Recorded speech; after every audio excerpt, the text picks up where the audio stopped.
March 2020, when Harvey was found guilty and sentenced to 23 years in prison. Despite the moral aspect and societal resonance, the event affected the typical methods of Quentin's filmmaking. Every picture made by Tarantino had been produced by Harvey's studio, but because of the scandal, the director had to find new investors. Wait, what should that's the West Coast? When the hell is America, ever been fair? We might be right. Several studios bid for the project, including Warner Brothers, Paramount, and Sony. The last studio provided the best conditions. And it wasn't just the $95 million budget. Complete artistic freedom, control over final edits, or the 20% share of the clean profit. The main point of the contract stated that 20 years after its release, Quentin would receive the rights to the picture. It was these unprecedented conditions that allowed Quentin to bring to life risky ambitions. Besides this, the director chose Sony in part because of their previous partnership. In 2012, the studio received the rights to the international release of Django Unchained, and thanks to its involvement, the movie became the most profitable of Tarantino's career. This step also made the relationship come full circle. Quentin returned to Sony after 20 years had passed since they had declared his script too violent and refused to invest in Pulp Fiction. They look like a couple of dorks. Weinstein's shoes were filled by David Heyman, who worked on the Harry Potter franchise and the Oscar-winning Gravitation. And though David had dozens of successful projects under his belt, he said that his time working with Quentin was one of the best periods of his career. It was not as much fun as I would have had on any in my life. The crew was astounding. But let's get back to casting. The director dreamed of snaring Leonardo DiCaprio and Brad Pitt from the first drafts of the script. Quentin had often called this duo the greatest stars of our time, and didn't believe that he would be able to convince both of them to play. Because of this, from the very early production stages, the project was associated with Tom Cruise, who had a shot at playing Cliff Booth. Luckily, both Leo and Brad agreed to unite with Tarantino, and even agreed to considerable financial sacrifices, cutting their usual salaries to $10 million. After signing the contract, Quentin dubbed the duet the new Robert Redford and Paul Newman. Their charisma strongly brought to mind a Western Butch Cassidy and the Sundance Kid. You're getting on my nerves.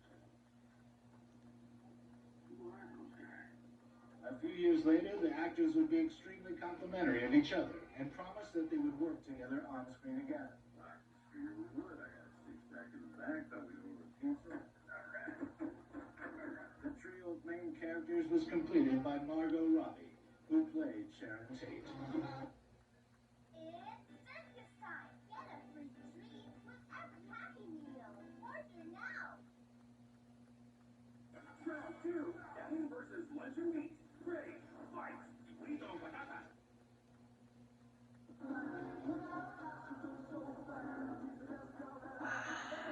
When Quentin had chosen the actors for the main roles, he invited them to his house and had a reading of the script. There was only one copy of the text, which never left his house.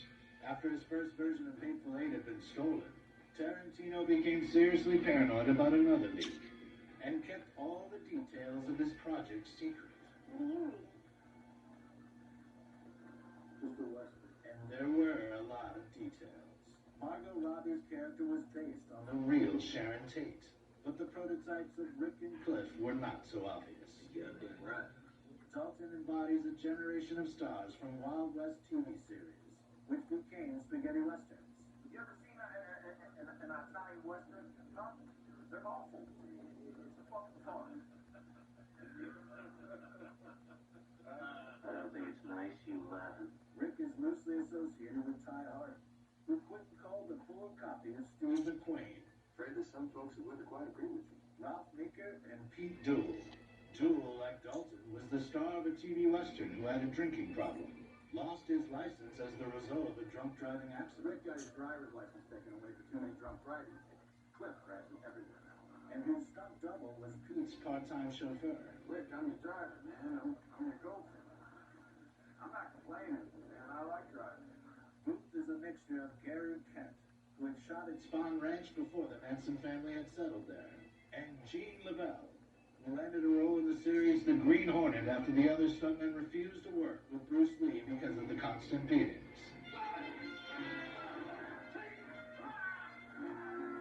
In Once Upon a Time in Hollywood, the martial arts star was played by Mike Moe, and the scene itself caused mixed reactions. Did I say something funny, stuntman?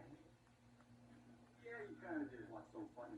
Lee's family criticized the portrayal, while the Chinese government required that the scene be deleted in order for the movie to be released in the People's Republic. But Tarantino refused to censor it.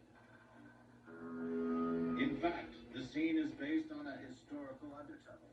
LaBelle was called in to calm Lee down, who used to provoke the stuntman, and defended his actions by saying it made the scenes more beautiful. Ow. You believe that old shit, dude? Using wrestling moves, Gene overcame Lee in a fight. Let me just say, nobody beat the shit out of me.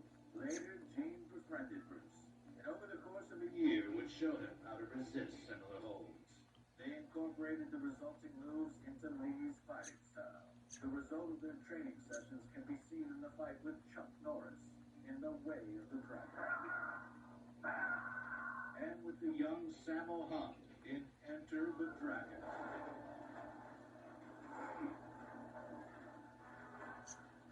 LaBelle became Bruce's favorite stuntman because he never complained about the ferocity of the hits. This reference doesn't sully the memory of Kung Fu legends, but reminds us that we are all ordinary people, and that conflicts often lead to mutual respect. He was a friendly conscience. You barely touch him. I think that then the car said something different.